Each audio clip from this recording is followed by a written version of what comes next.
ராகுல் டிக்கி ஹெல்மெட் போட்டும் எப்படி அடிபட்டது? இணையத்தை கலங்கடித்த யூடியூபர் மறைவில் கிளம்பும் குழப்பம்.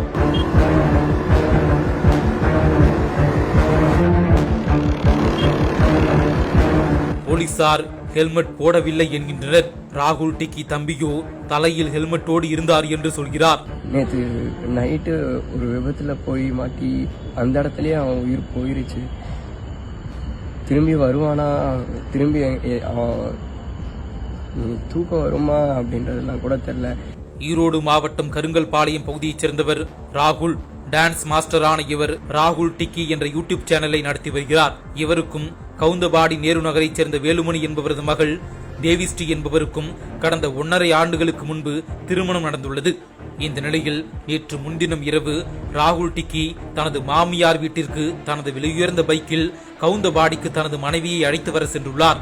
அப்போது எதிர்பாராத விதமாக கவுந்தபாடி அருகே கட்டுப்பாட்டை மீறி சாலையில் தடுப்பின் மீது மோதி ராகுல் படுகாயமடைந்துள்ளார். இதனை கண்ட அருகில் இருந்தவர்கள் அவரை மீட்டு கோபி அரசு மருத்துவமனைக்கு சிகிச்சைக்காக அனுப்பி வைத்தனர். அங்கு அவரை பரிசோதித்த மருத்துவர்கள் விபத்தில் படுகாயமடைந்த ராகுல் வரும் வழியிலேயே உயிரிழந்ததாக தெரிவித்தனர். அதனைத் தொடர்ந்து மருத்துவமனையில் பிரேத பரிசோதனைக்காக உட்படுத்தப்பட்டு அவரது உடல் உறவினர்களிடம் ஒப்படைக்கப்பட்டது. மேலும் இந்த விபத்து குறித்து கவுந்தபாடி போலீசார் வழக்கு பதிவு செய்து விசாரணை நடத்தியுள்ளனர்.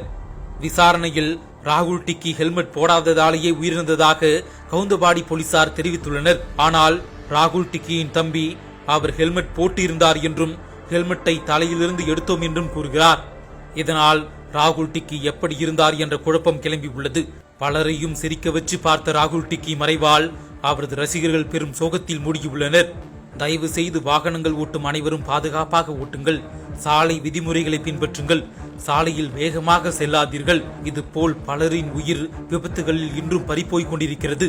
இனிமேலும் இது போன்ற துயர சம்பவம் நடக்காமல் இருக்க பாதுகாப்பான பயணத்தை மேற்கொள்வோம். Safe drive, save life.